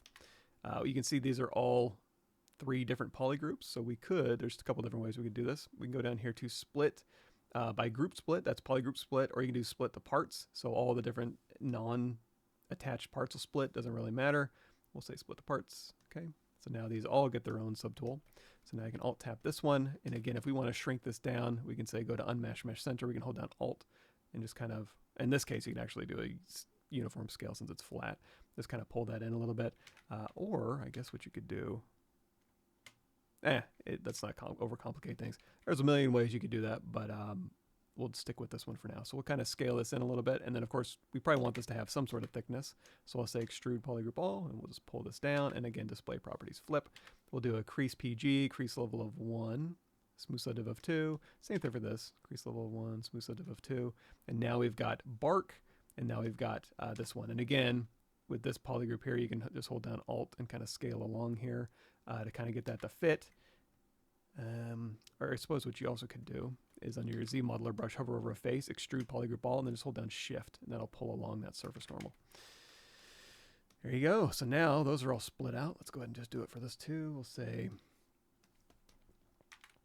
extrude, flip, W, scale, D for dynamic, crease level of 1, smooth side div of 2.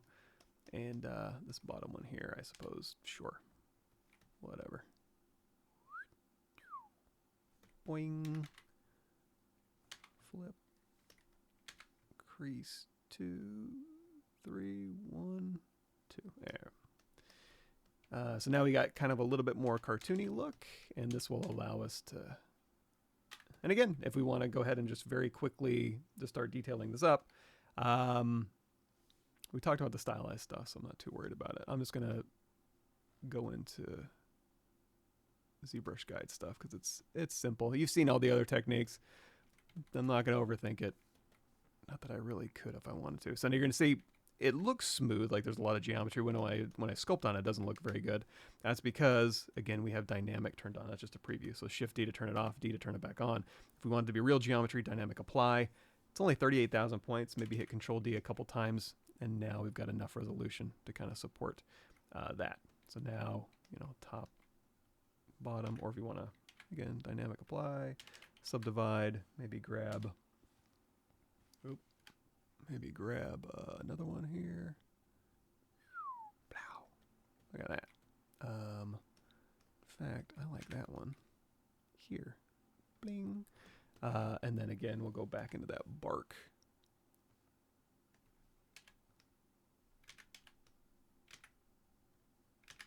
Dynamic apply.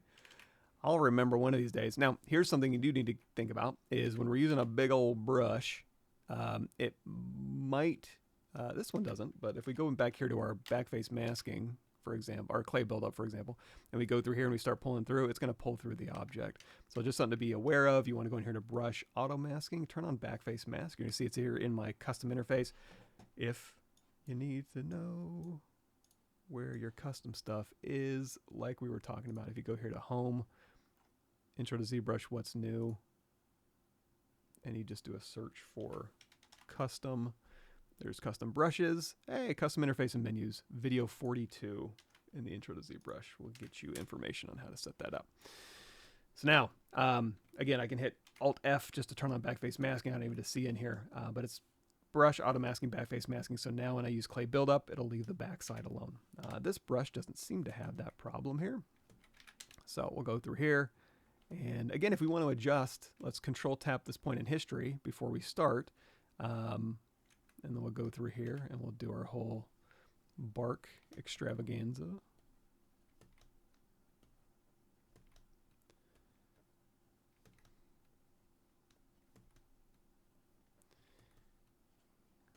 Kind of just break this up here.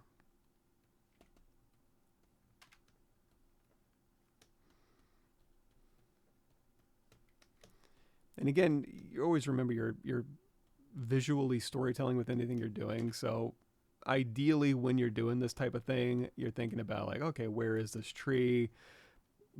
Has it been laying on one side for too long? Is it building up moss on one side? Like what's the visual story of this tree? And then you go get your reference and then you make good artistic decisions that tell that story effectively to your audience.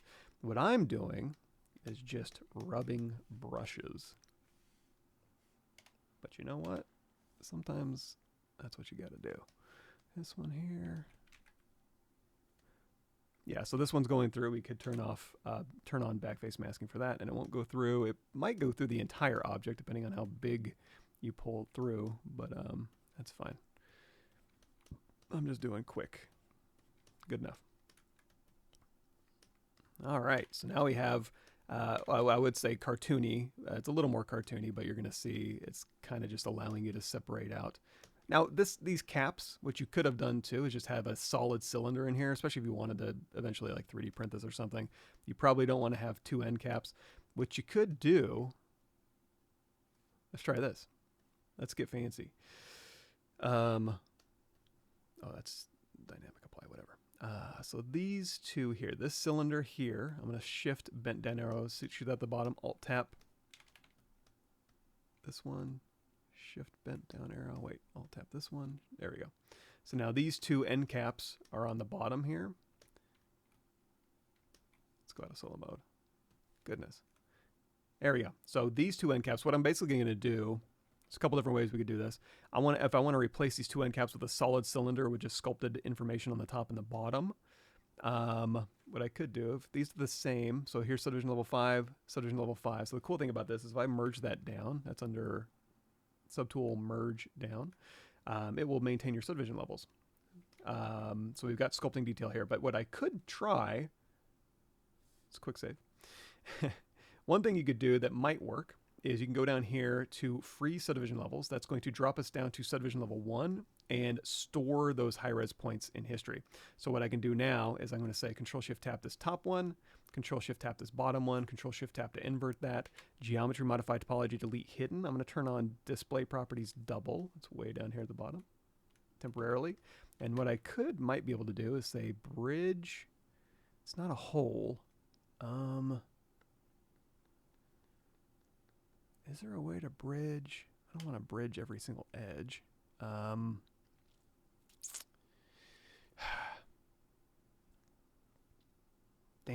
You know what I wanted to do? Think, Mike, think fast. You're live streaming. Okay. What I was hoping I could do is I could very quickly bridge these two things together, but and you know what? I still can. I'm dumb.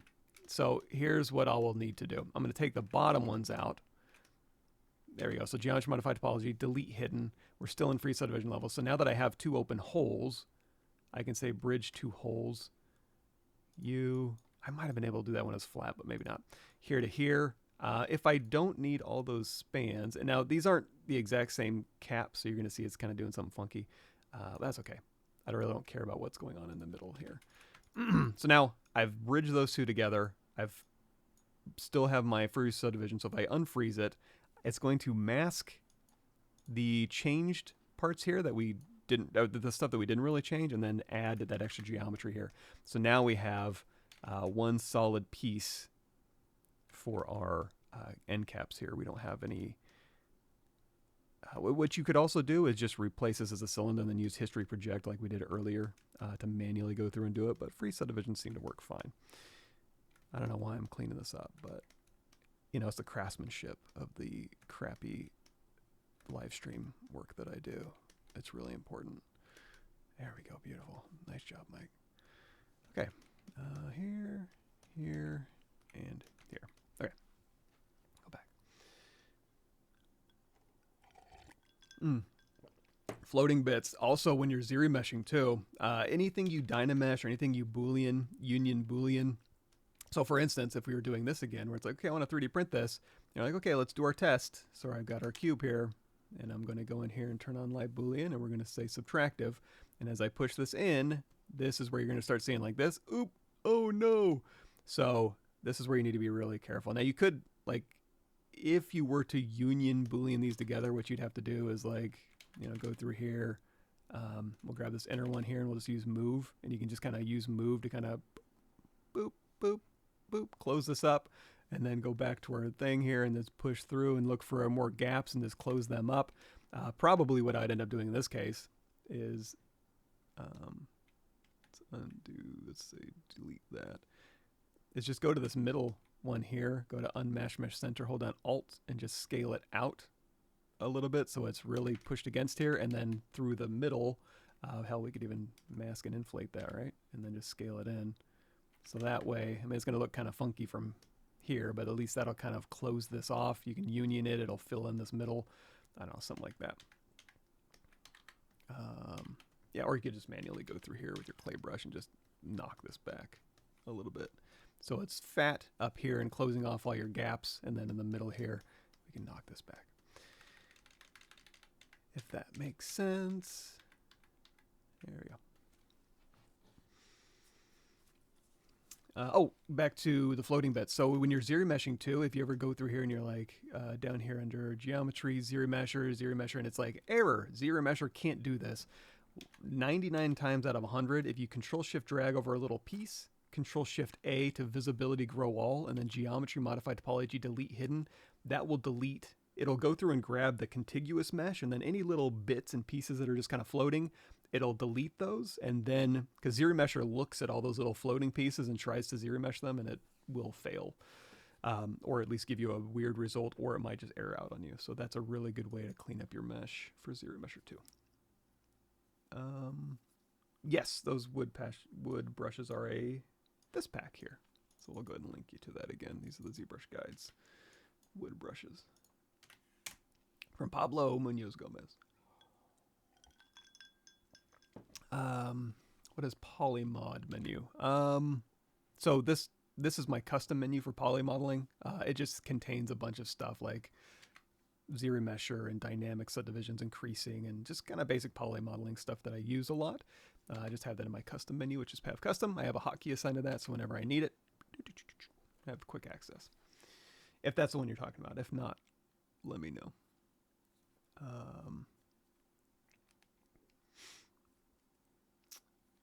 Bridge 2 holes works on the flat one. Perfect. Excellent. When you're smoothing a surface, how can you stop the smooth to work only on the hard edge of the surface and not smooth over the edge? So we have for instance, let's go into solo mode here. Let's duplicate this off here. Let's delete higher. Okay, so smoothing a surface. So we have a surface, it's kind of bumpy and I want to smooth the surface. How can you stop the smooth to work only on the hard edge of the surface and not smooth? Okay, so you want to smooth like up to a point. So here's something interesting. One thing you can do, let's hit Control D a couple times. And so for instance, if you want to mask up to, so it's when I get to this edge, it kind of bleeds over. What you can do is if you hold down Control while you're doing this, because it's masking, go in here to depth, turn on depth mask, and then take these top and bottom ones, not all the way to 0, but to a very small value, here. And then now when I get to an edge, it will stop. It will see that edge. It's not perfect. And if I go from the other side, it'll get to that edge and it'll kind of stop, you know? So what it's basically doing is when I hold down Control, it's looking at that depth. So what I'm thinking is if we hold down Shift to smooth, turn on our depth mask, and then we say pull these in. If you smooth, see on when you're smoothing, it's this is behaving more like our smooth brush, like our smooth peaks and our smooth valleys. If you go in here to smooth peaks, smooth valley, smooth alt, smooth. Maybe not. Let me see. Brush, reset current brush.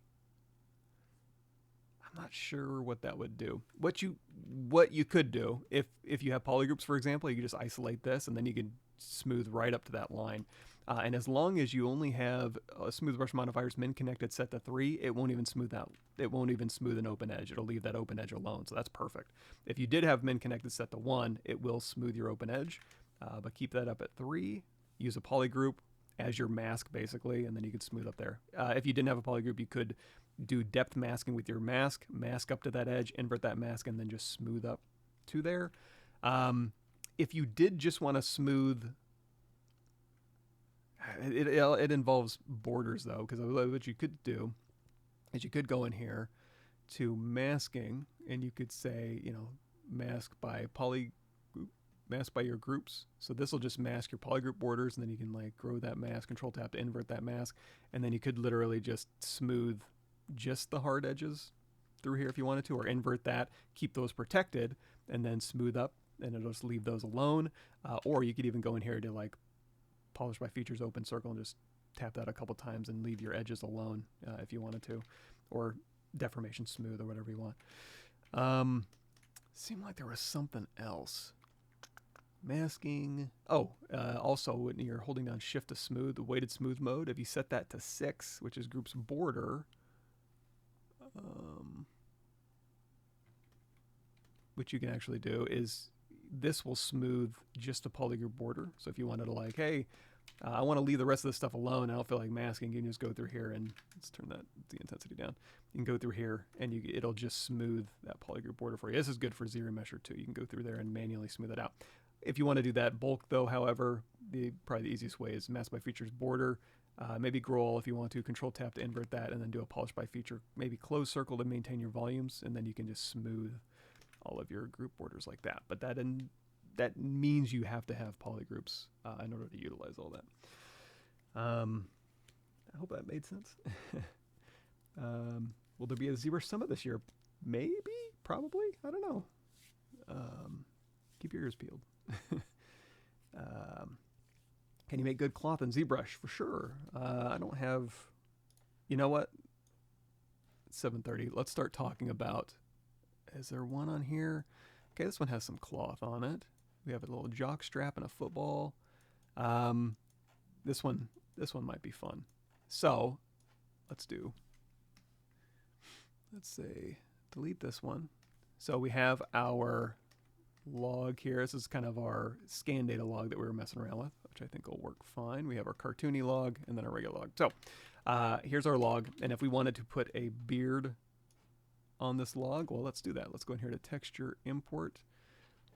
And we'll go in here and we'll just grab the one where he has his beard.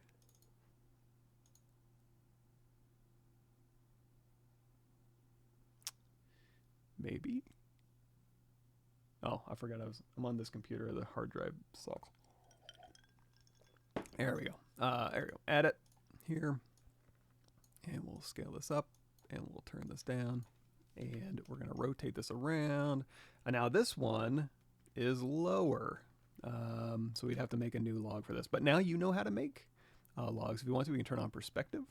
And we can kind of fit this here. And then now we can start thinking about FiberMesh basically. So let's scale this up like so.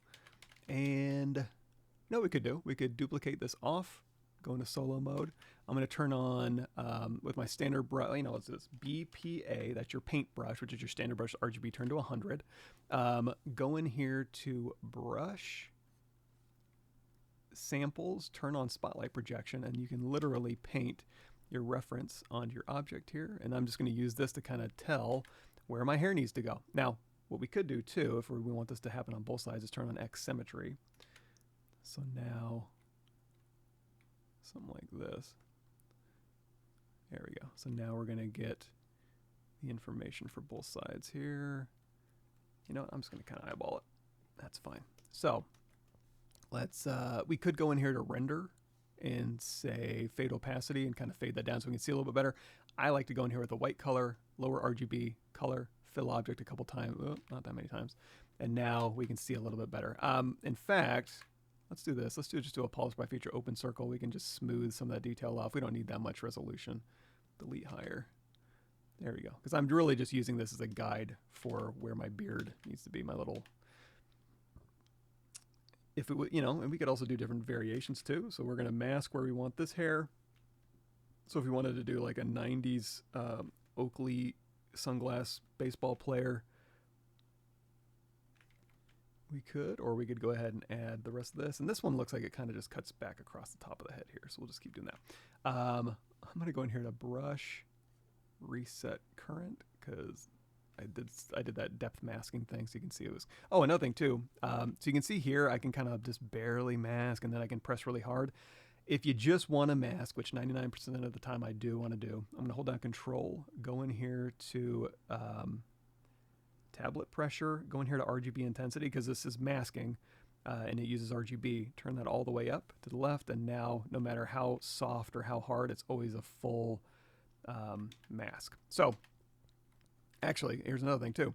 So this one, we're going to go up around our little log ear here and then around the back. And then instead of filling this in manually, let's go down here to masking. We're going to say analyze region. We're going to mask a little part in here. We're going to say fill region. It'll go ahead and fill that for us. So now we have where our beard wants to be. And let's hold down Control Alt to tap just to make sure everything's filled in rather nicely. Looks good to me. Let's go in here to FiberMesh.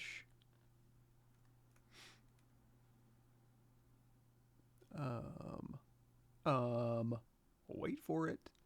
FiberMesh. If you just turn on preview, it's going to have default settings. I feel like if I go in here to Lightbox Fibers, that'll pop up Lightbox, which is just the common key on your keyboard. Go in here to Fibers, and I feel like there might be some like just kind of grassy. Let's try fiber 78. I love it. Okay, so now that kind of dialed in some settings for us, and we can go through here and we can change, you know, the length. It's a little bit more chia pet here, and also the gravity. This grass is kind of hanging down. Let's change that gravity here. We could even do an inverted gravity, so it's like straight up. That's a little odd, but we'll just say gravity down just a little bit here. I don't know. I think that just kind of works, and then we can go through here and we can kind of groom it. So if we're happy with this, we can say accept. Let's say no. And then now this is going to be in its own subtool folder. We don't need this one anymore, so we'll just delete it. And now we can just have these two showing. And now we have BG brush groom hair toss, maybe. Let's go into our brushes and we'll say FiberMesh. Front collision tolerance, we'll turn that down to like 10 so we can lay it a little bit flatter. And then now, I mean, not like we're going to comb this for hair, but I mean, I guess you could if you wanted to like put a part in this hair, which you could do. If you go in here to polyframe, you're going to see, since this had a poly group, it's already, it just inherits the poly group that you mask. So this part's already grouped. Great. What you could do is you can Control Shift tap those and then, you know, Control Shift drag here where you want your part, Control W to make that its own poly group. And then you can just, you know, mask and invert that and then go through here and just comb, you know, this over a little bit here if you wanted to, and then invert that mask or isolate just this if you wanted to, and then give that a little part if you're so inclined. You could also, if you wanted to like clump little sections, you can just go through here. Let's turn off line, hold down Control, and you can just mask little areas. If you want to like just mask these ones, invert it, brush groom, I don't know, spike. Go through here and you can kind of spike that together. There you go. And you can just kind of go through and do a little clumping like that. Let's go ahead and just do a quick brush groom. Yeah, hair toss is fine. We'll give them a little bit of a, give it some directionality. And again, not that like chia grass would necessarily be growing like this, but hey, shut up. I don't want to hear it. We'll call it artistic license. That was always my excuse in school. Why does this look so terrible? Because I wanted it to, because I'm an artist. It speaks about, you know, terrible looking things have a place in art too. And that was all my stuff. Okay, so now we got a super cool, let's go ahead and turn on our floor here. Let's do a little BPR render. And I wonder if, you know, let's try this. Let's go in here to render. Redshift render. Redshift. Turn that on. Use default panorama. Yeah, sure. Let's hit that. It's initializing redshift. Catching up. Cool, cool. So many people not using cloth brushes with Dynamesh and ZBrush, even though it works pretty well. Actually, yeah, to go back to cloth, if you go to the ZBrush What's New 2021 playlist, it's a monster of a playlist, but there is a ton of cloth in here. So for instance, I'll link you to this. Control F, cloth, switch windows.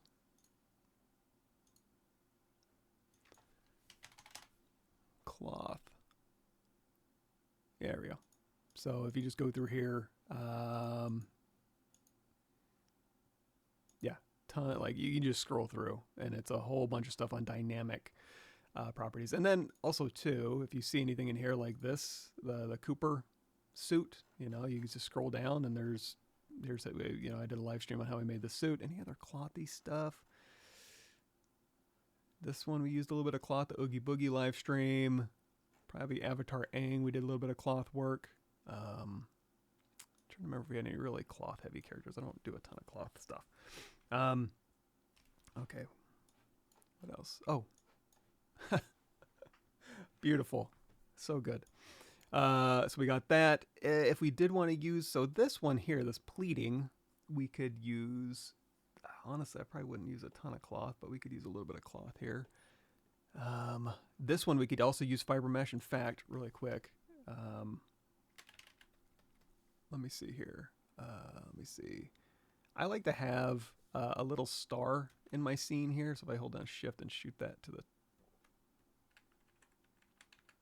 top. Sorry. Boy, that doesn't want to work, huh?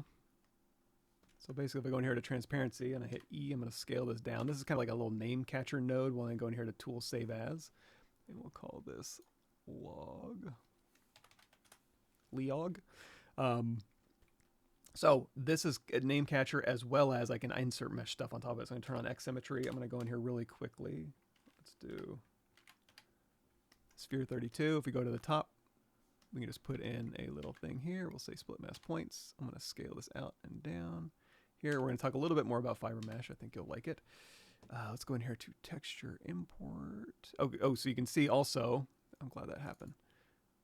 There we go. So we see texture, we can't add it to Spotlight.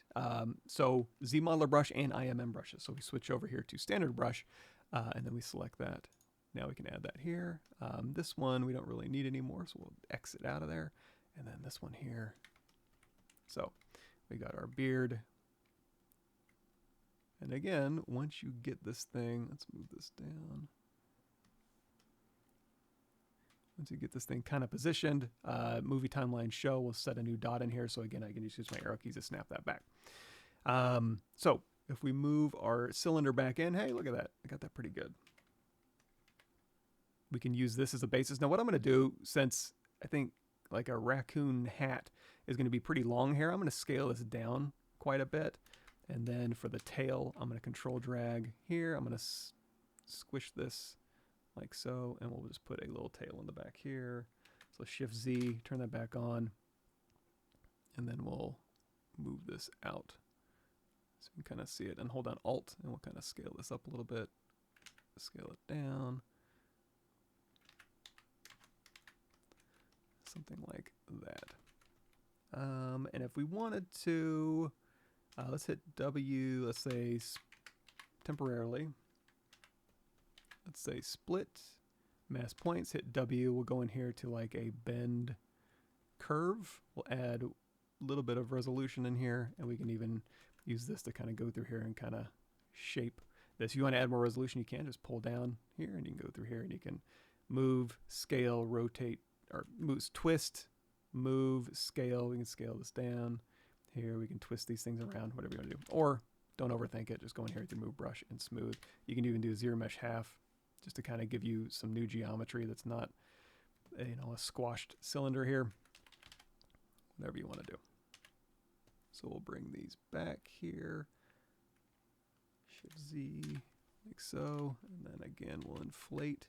So again, I want to kind of keep this thin, so I'm going to thin this out, and then I'm going to merge these two together. So I'm going to take this one here. I have a hotkey for merge down. And in fact, I'm going to inflate this up here. I'm going to make this all... Yes, I'm going to make this all one solid mesh. And again, you could Boolean this or not overthinking it, just Dynamesh this together. Now, when I do a FiberMesh, it's going to give this tail its own polygroup, which I think is fine. Let's scoot this up. Let's go back down to our smooth brush and switch that back. I like to do... The default is 0. I like to do weighted smooth mode of 1. That's smooth stronger. And now we have a mesh we can start growing our hair out of. However, before I do that, you're going to notice this has color on it. So if I push this back, we could actually paint those stripes in. So let's do RGB, well, BPA. Make sure brush, samples, spotlight projection is on, RGB up to 100. And go through here and we can start painting. So I'm going to do a quick C to sample, maybe a little darker than that. Control Alt, color, fill object. I think I missed, when I was setting up ZBrush 2025, I think I missed some stuff. And then we'll go through here a little darker, maybe a little redder, maybe a little less saturated. And we can start painting in, let's use my standard brush, start painting in the stripes. So before we grow our FiberMesh, we can use the polypaint to go through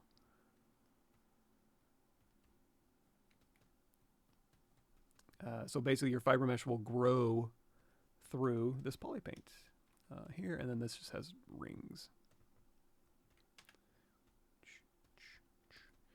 Now for this FiberMesh, I'm just going to go through and change the settings. I'm not going to use like a fur preset or anything like that. Although once you change your settings, you can save what you've done as a fur preset. Nothing wrong with that. There we go. So now, on this one, I'm going to mask everything. So just Control Tap. We're going to go back up here to our FiberMesh. We're going to say Preview. This is just going to give us a default. I'm going to say base color of white, tip color of white, and I want to say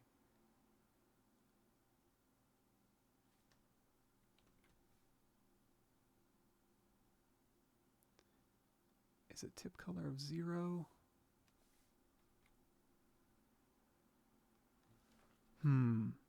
What is it? What is it? What is it?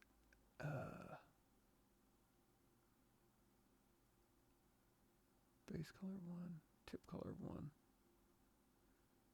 So tip color of 0, base color of a very low number. I'm not exactly sure. I'm trying to remember.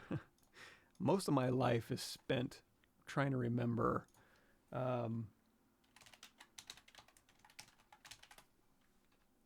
There we go. Polypaint FiberMesh, polypaint to texture, basically growing FiberMesh through if you wanted more information on that. I think I got it. So here is our default settings here. What I'm going to do to make this a little more hairy is I'm going to go down here to segments. I'm going to crank that up a little bit, and we're going to go through here, and we're going to fluff this out. So gravity down just a bit, and then our width. You know what? Did it keep? I think it kept our grass. This doesn't look terrible. But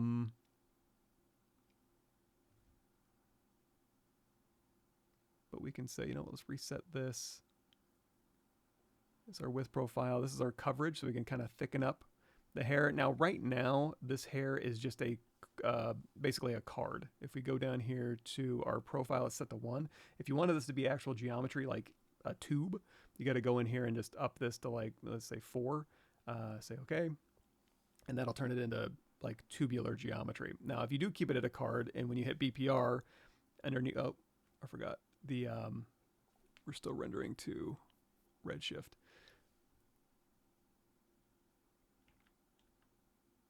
Okay,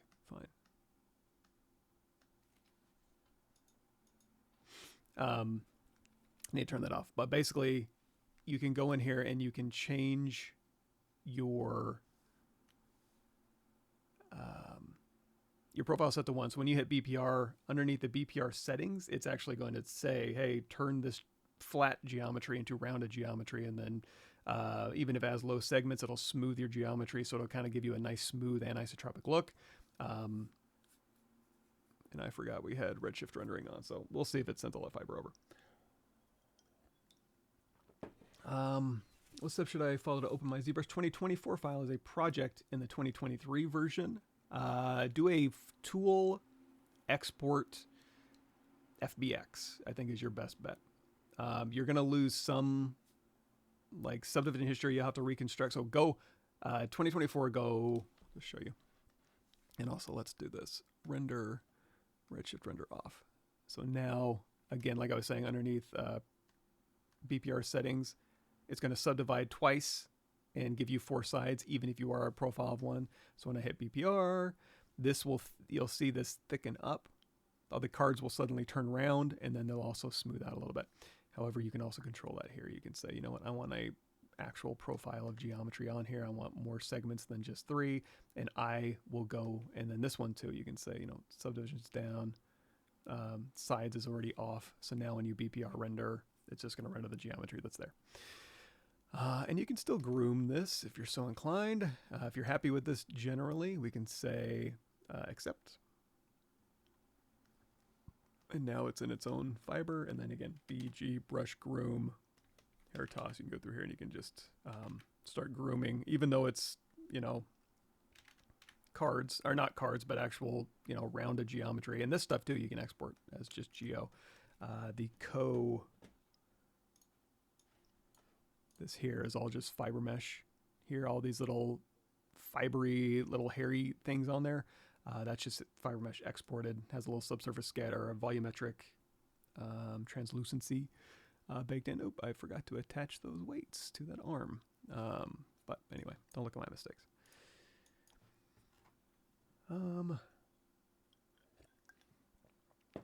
Yeah, oh, back to, yeah. So if you wanted to do that, go to Tool, Export. Well, first, go in here to Subtool, All High. Where's that at? Subtool, All High. And then go in here to Tool, Export. That is an FBX. It will save your polypaint. It'll save your, your meshes, obviously, even your names, your subtools, all of that it'll save. And then when you open it back up, just go through your high and then just go down here to Geometry, Reconstruct Subdivisions. Click, click, click, click, click until you're back. And then you should be back to where you started. Ish. You still have to set up your creasing. It'll maintain your polygroups too, FBX, so that's good. Yeah. Okay, so we got this. How much time we got? We got 4 minutes left, so that's about as far as we're going to get. So you know what? We'll turn on perspective. We'll turn on floor. We'll turn off that hat here because I think this is our best bet. This one we don't need anymore. We can just delete that out of our scene here. I think this is looking pretty hot. Good stuff, Mike. Render. There you go. We'll leave on this note. Cool. Thanks, everybody. And I might, because again, making the log itself isn't that hard. So getting a skinny person in here, a beefy boy, putting this little hat on him. I did want to do this one here where we kind of slice through. In fact, it would be reminiscent of something like this here, these two. So we kind of did a fin. If you want to go back and watch that live stream, you can see us putting in the little skeletons and then making the muscles for this guy and giving him a little case. There we go. There's the fin. But like I said, if you want to see the live streams, feel free to check those out. And yeah, anyway, that's how you can make log, some accessories. You see it's pretty straightforward. And there we go, beauty render. Thanks, everybody, and I'll catch you next time.